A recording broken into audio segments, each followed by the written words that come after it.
and we're working on this right now, that these videos on YouTube, we make them now, and then we're cutting them, and then putting just the polished video up. So if you, I love you guys hanging out with us live, but if you just want to watch the polished video, increasingly we're going to have the polished videos coming. Yeah. Are we going to leave the raw ones up? I don't know. No, we'll leave them up over the short run, and then we'll chop it and cut it and put that up. So you got to be here live if you want to see all this. Yeah. Behind the scenes stuff. Yeah. Lucky you. We should sell tickets for this. Yeah. All right, here we go. This is the headline. Yeah, this is the headline for, what is this date? I'm trying to do the math. The 5th, October, unbelievably, October 5th. 2020 is flying by. Bam. All right, Bobbi, Mike is hot, and we're on you.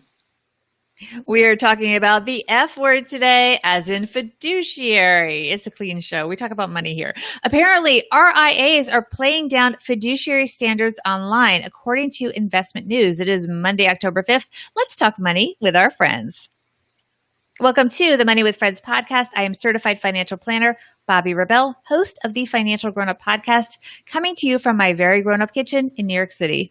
And coming to you from my mom's half-finished basement in Palm Springs, California, where we make the Stacky Benjamin Show, I'm Joe Saul-Sehy. Here on Money with Friends, we talk about the latest personal finance headlines, added the insights and wisdom of our fantastic cast of thought leaders, and we mix in some questions and comments from our money friends and leave you with a takeaway to make it your own. Bobbi, today we're going to dive into something that is going to draw on my background as a financial planner. I still keep up with some of the industry rags, and today's headline kind of disgusted me. So I thought, you know what? Really? Yeah. I was wondering why you picked this headline, Joe. It's strange. Let's stop foreshadowing, and we'll get into it. Let's see which one of our friends is going to help us kick off today's interesting discussion. All right, today's piece comes to us from Investment News, and as I alluded to earlier, this is an industry website for people in the financial planning, financial advising industry. It's written by Mark Schaaf Jr. Mark writes this headline. He says, "Forget the F word. Registered investment advisors play down fiduciary standard online." He says, many registered investment advisory firms are not touting the fiduciary standard they must meet when providing investment advice, a fiduciary advocate has found. A review of 45 fee-only registered investment advisors by the Institute for the Fiduciary Standard shows 14 of them mention the term fiduciary on their website homepages, while 11 of them don't cite the term anywhere on their websites. The survey found 33 mentioned fiduciary on the internal web pages. Smaller firms tend to hold out as fiduciaries more than large firms, according to the survey. 2 of the 10 largest firms with assets under management between $10 billion and $20 billion, and 8 of 15 of the smaller firms with $350 million assets under management or less mention fiduciary on their homepages. In addition, 12 of the firms describe themselves as fee-only on their homepages, and 31 do so on interior pages. The research used information from an investment news database to select firms for the review, which did not include interviews with firm officials. In a webinar last Tuesday, the Institute also formally bestowed its Franco Fiduciary Prize on Rod Rhodes, Associate Professor of Finance and Director of the Personal Finance Planning Program at Western Kentucky University. The low profile for the fiduciary standard reflects RIA firms' reaction to recent investment advice regulations, said Newt Ronstadt, president of the Institute for the Fiduciary Standard. Bobbi? Rostad asserts the Securities and Exchange Commission's regulation best interest, the new broker advice standard, has blurred the line between brokers and investment advisors who continue to be governed by the fiduciary standard. Rostad and other fiduciary advocates argue the fiduciary standard is stronger than Reg B1 in curbing conflicts of interest. SEC Chairman Jay Clayton maintains that Regulation B1 raises the broker standard from previous suitability and is a significant advance in investor protection. Quote, the SEC has convinced investors there's not a dime's worth of difference between brokers and advisors. The fact that firms don't highlight fiduciary prominently on their websites, quote, tells us something, I think, about how the market has reacted to perhaps what we've seen in regulation in terms of trying to erase the significance of fiduciary. Still, Rostad said fiduciary advice is growing in popularity in the marketplace. Fiduciary and or fee-only branding is winning with smaller advisors, Rostad wrote in an email. With other advisors not highlighting on their homepage, it is a combination of complacency and misunderstanding what the SEC has done, brought on by two good business times. That's interesting. I think it's interesting in so many ways. I agree with you. I think that the first thing I wondered to myself when I saw this headline was, why wouldn't you? Why wouldn't you say? Right. So people that don't know what a fiduciary is, this is a term that you really want to know when you're working with financial professionals. Ask the question specifically, are you fiduciary? Because a fiduciary has to work with something that isn't suitable, just suitable. Suitability is a standard the brokerage industry uses. Suitable means I'm not doing any harm. It doesn't mean I'm doing the best thing. It means I'm doing no harm. Fiduciary is a step up from that says I'm doing what I attest is what I think is the best thing for you. There is nothing better than this strategy. So if I'm a fiduciary, that's the way I have to act. If I'm working in suitability standards, then I can do something that I think is 95% correct. I know there's something better out there, but this one pays me, right? So I definitely prefer fiduciary over suitability. But I ask myself, I'm like, why don't firms do this? And like this piece said, why don't big firms do this in particular? And I think it's this. I think it's that the term fiduciary is still, and it says it in this piece, the term fiduciary is still confusing to so many people.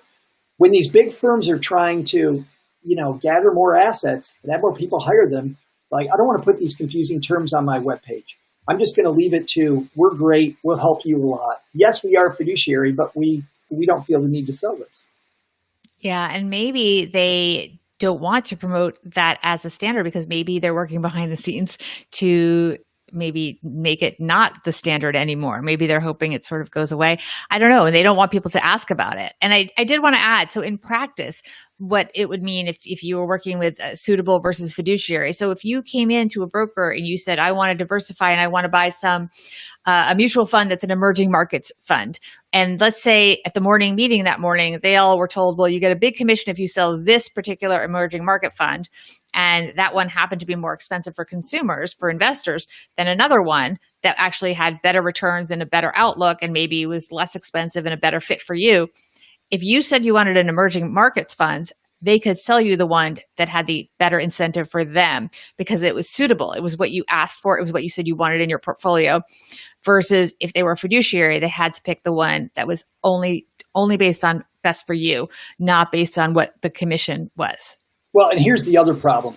You can be a fee-only planner and do it in an assets under management way. Meaning, I don't charge you, Bobbi, a set fee, $1,000, $5,000, $500, $200, whatever it is. I'm not doing that. Instead, I say, listen, you move your money over to me and it's a 1% fee. Those people are still considered to be a fee-only advisor. Right, versus commissioned. Yes, even though they're doing it that way. Now, there was a problem that came up at a conference I was at a year ago at MIT where a big-time financial advisor was being was really put in the hot seat. And I'll even tell you who it was. It was Rick Edelman.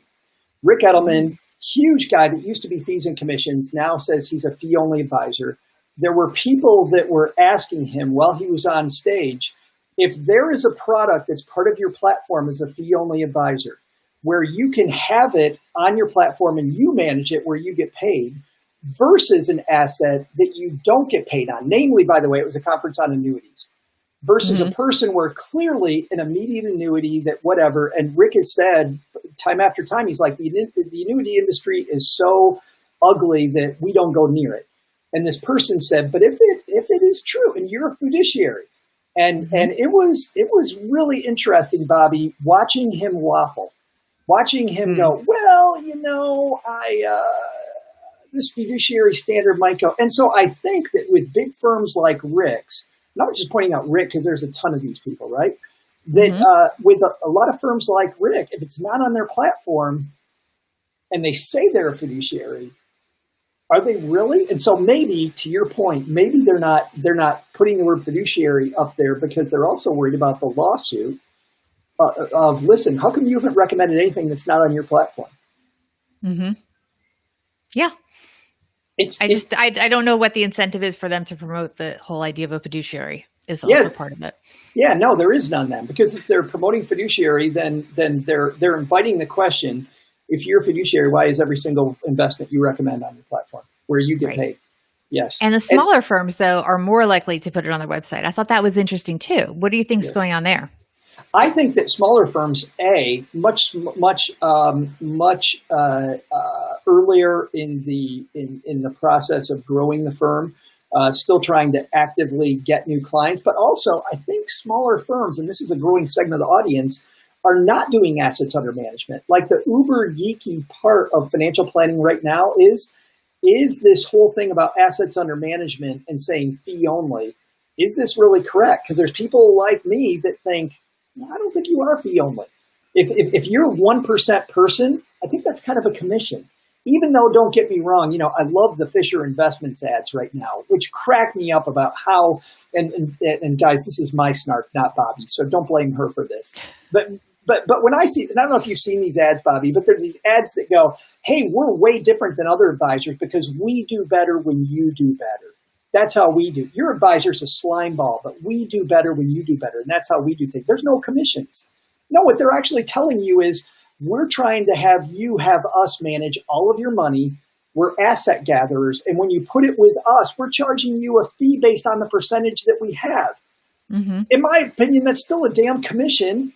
And by the way, it's not innovative. It's what everybody else does. So Mr. Fisher, your advertisement saying that you're so cool and everybody else isn't, very misleading. Very, very misleading. I do want to point out to our listeners that there is nothing wrong with people being paid for their advice and for the hard work that they do put in to managing your money. It's about disclosure, and it's about you making a proactive and informed decision that you're okay paying them in that way. Absolutely. And if you're okay, I mean, some people say, why would somebody go to an advisor that's only paid on commission? Because sometimes people like to get things for free. And the truth is we have lots of things we do for free where it's being supported by an advertiser, by somebody getting a commission, and we're okay with it. So if you're okay with that, that's fine. Just know how your advisor is getting paid. A lot of people don't want to write a check for a fee once a year just to have somebody watch their money. They only want to pay a fee if something actually happens.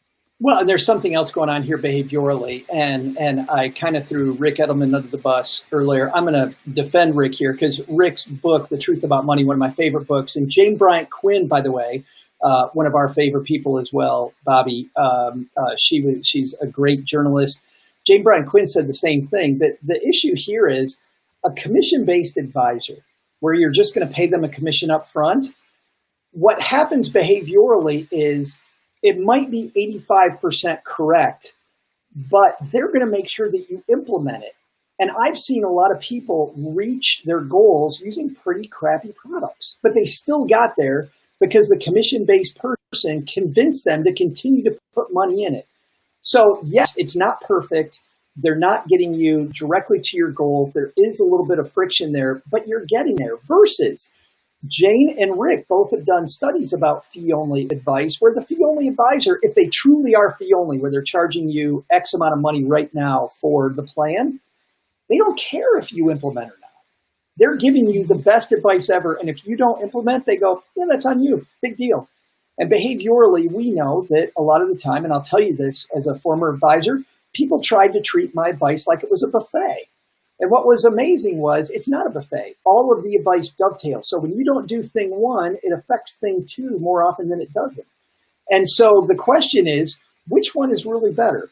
100% perfect advice that you don't implement, or 85% perfect advice where you do? I don't know the answer to that. And I'm not saying that commission's the way to go.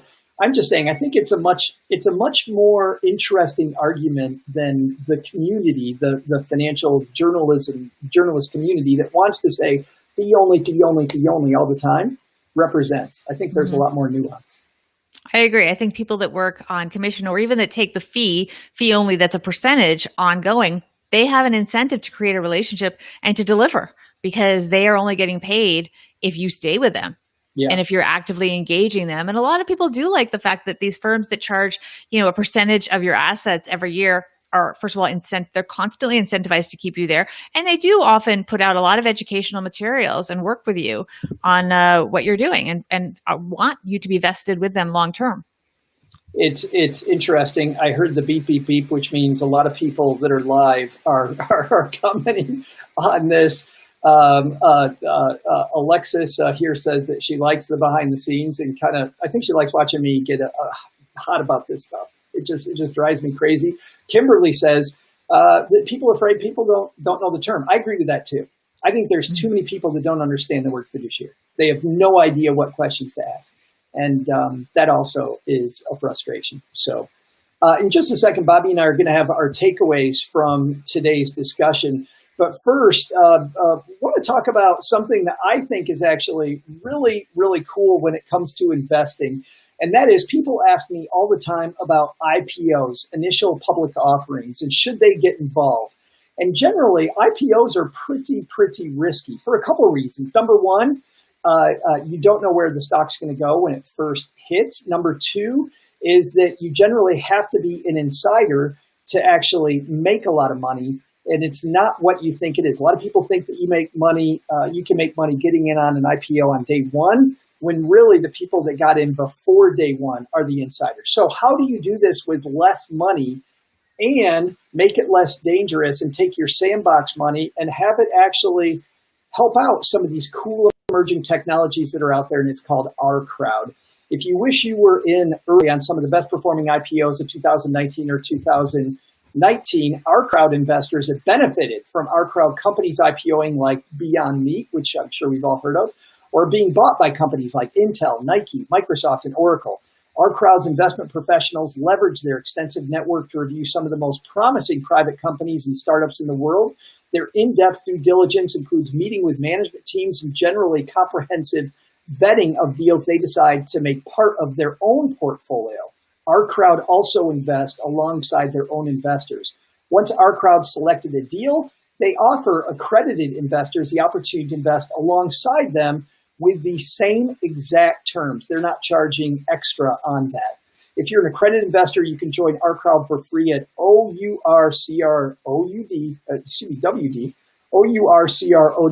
Bobbi, I can't spell, .com/MWF. Make sure you put /MWF and review the current deals. There's no payment involved. When I signed up, you get in for free, and immediately they show you all the deals that are out there right now. And there were some that I'm seeing at the grocery store right now.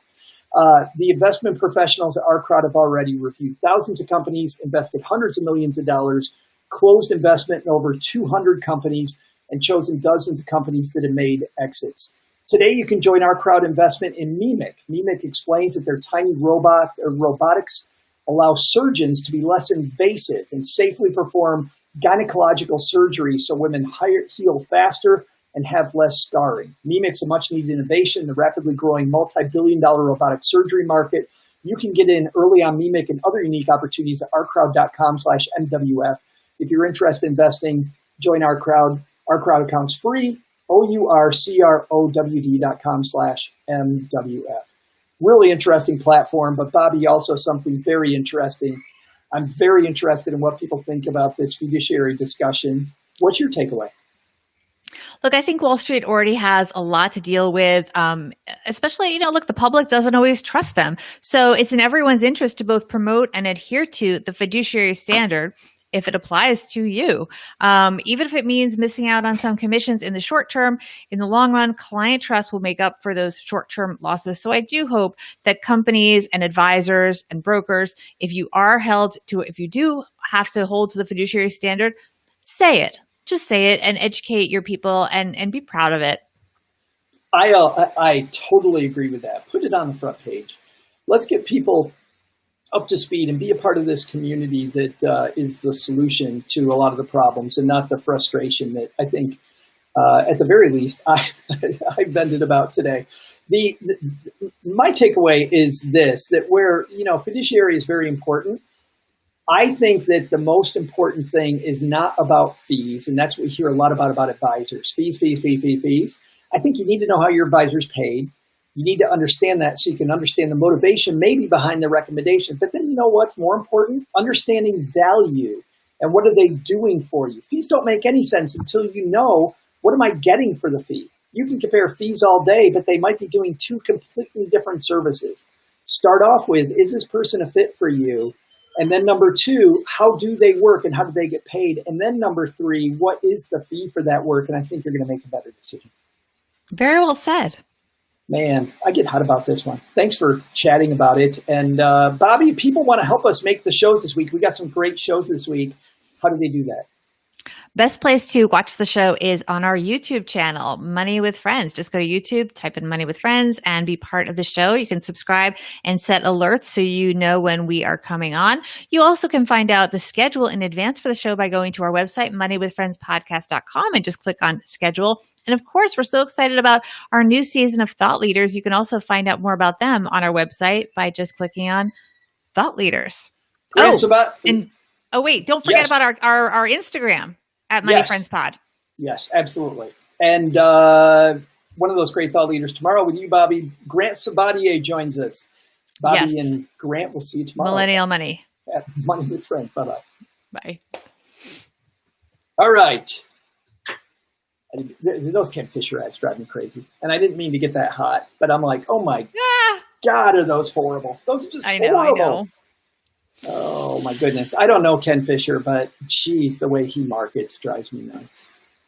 And plus, when you need to market by blasting everybody else, it just, to me, it just, I'm like, you know what, there's ways to do this where you don't got to blast everybody else. Yep.